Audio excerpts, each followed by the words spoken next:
Hi folks, and welcome back to the River Foss Fishing YouTube channel, and happy 2023. This is the first video I'm uploading, and I want to take the opportunity to just say a massive thank you to everyone who supported the channel, subscribed and kept watching the videos over the past year. I'm going to hopefully bring you more videos in 2023, and that really starts with this one that you're watching. You might see it looks a little bit different because we're going to adopt a much rougher style of video so we can upload much more often. Don't worry, this is going to be in addition to the more kind of feature videos where I go out and target either specific rivers, specific species or methods, things like that. But these videos are hopefully going to give you a little bit of a behind the scenes look at what I'm doing, where I'm going, rigs, all things like that. And if there's something you particularly want to see, just drop it in the comments back down below and I'll have a look at it and I'll try and incorporate it into future videos. Anyway, I've come down here to the allotment where I'm just going to do a quick bit of work and we'll catch up with you in a little bit. So the idea behind these videos is to show you a bit more what goes into making the more feature videos that I do. So little things like recce's out to waters, getting my rigs, even a little bit of fishing when I get the opportunity as well. Often I have a whole bunch of footage left over from little sessions and things that I don't really do a huge amount with, but sometimes it all pays off because it's all about learning the water. So when I do go and I can catch, you know, a good number of chub or a big pike or something like that, it's obviously off the back of quite a lot of legwork before that. So on my first session out this year, I headed to a stretch of the River Derwent where I was trying to target some pike. I've caught a few big ones from the River Derwent in the past, but it's just been fishing pretty tough at the moment. So I headed to a very picturesque stretch and walked quite far into the middle of it, hoping to find some fish. To be perfectly honest, this session didn't really produce the goods and I didn't get any fish at all. I felt that there wasn't too much I could have done differently really. Sometimes conditions against you, or you're just not in the right places, the pike aren't hungry, all things like that. All you can do in the end is just put in rod hours, just get on the bank, keep trying, and eventually you'll hook in and convert all of those blanks into a really great fish. And then eventually you will probably forget that you even blanked at all when you land that big 20-pounder. That's the idea anyway. And actually, speaking about pike fishing, when I was coming back from that most recent session, unfortunately one of my rods got caught in the car door as I closed it. So this broke the ceramic eye that goes in the rod ring. Obviously not ideal, it creates a very sharp opening that will cut your braid off very, very quickly. So we had to repair this. Well, I'm just out in the shed today repairing a broken rod ring that unfortunately this rod here suffered. It was one of these big butt rings, which is a little bit unfortunate because the ceramic eye that broke are a bit more expensive, but we've got a new one. So I've just taken away all of the glue that was in there, and we're going to glue in this new rod ring and get this rod back up and functioning. It's the rod I've been using to do quite a lot of piking with. So as it's winter and I want to get out, I'm keen to get this rod fixed. Well, I've just glued it and positioned the eyelet in the ring, so it will be set in about 2 hours and I can come back, have a look at it, make sure it's nice and secure. So with that rod repair taken care of, we'll be able to get back out on the bank now, hopefully catching some pike, although that does not seem guaranteed at the moment for me, at least anyway.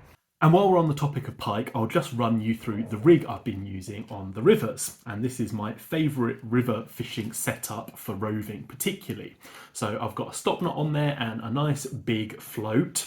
This goes then down to a running rig on the line and a quick change swivel, and then I've obviously got my trace on the end of that. So you stick your bait on the trace and then you can set this rig up so your weight is sitting on the bottom, your bait is extending out from it. You can adjust the stop knot so you can slide this up or down depending on the depth you're fishing.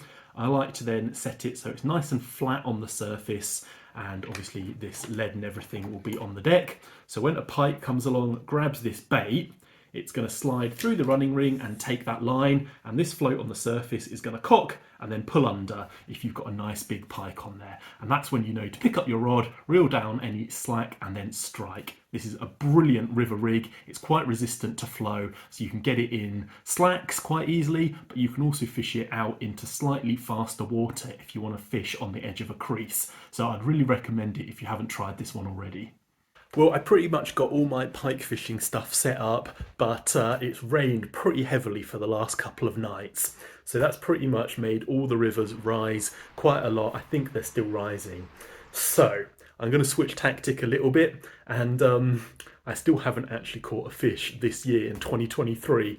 That needs to change. So what I'm actually going to do is try some sea fishing. So it's actually been quite a long time since I've been sea fishing, but I've dug all of the kit out, had a look at it. It's all in pretty good nick actually. So I'm going to get this loaded up, get into the car, and we're going to head down to a beach, probably just below Whitby, I think. Obviously the target is going to be cod, bass this time of year. Primarily cod would be fantastic. Will I catch any? Absolutely no idea. Like I say, it's been quite a long time. From some of the catch reports I can see there are a few fish coming out, so that's pretty encouraging. Anyway, I'm going to get this tackle in order and then we'll see what we can do. Today I've made a bit of a drive out to the coast. All the rivers are pretty much shot, so I didn't think they're really worth fishing. But we've come out to just below Whitby today, and yeah, we're doing a bit of sea fishing, which is the first time in a very, very long time I've got these rods out. Fishing 2 rods. I don't know how hopeful I am. All we can do is get the baits out there and yep, see what happens. Well, I feel I improved my sea fishing quite a bit throughout the few hours I was out there. Even things just like casting. On most of the rivers I usually fish, a little underarm flick pretty much does it. It's very, very seldom I have to give it a proper overhead thump. So it was fun just to try and get some distance on these rods. Darkness started to approach and I hadn't really had anything. I gave it probably 45 minutes or so, and just as I was about to pack up I noticed an ever so slight tapping on one of the rods, so I decided to reel it in and just see if we had anything. I thought it might be a crab, but as I reeled in I started to notice it was a small little fish. Well, we're not going home completely empty-handed with this little guy coming along saving the blank. I think this is a rockling, but I'll have to double check. My sea fish knowledge is somewhat lacking, but yeah, I think a little rockling there. Well, I was pretty happy with my little rockling, and it opened my fish account for 2023 and broke my blank, which yeah, I was pretty happy with. I understand rockling are not sea anglers' favourite species, but I was very, very happy to see it, if I'm honest. Well, I hope you've enjoyed this slightly new style of video. If there's anything you want to know, just go down in the comments below, drop me a message, and I'll try and get around to it and incorporate it into future videos. I've got some quite exciting plans coming up. I've got a very, very big project which I'm currently trying to edit together, so hopefully that will be out in the next few weeks. I've also gotten pretty interested in eel fishing, so I might include a little bit of that and my preparation for that in a future vlog. But again, just thank you ever so much for watching, and I hope to catch up with you in the next vlog. See you soon.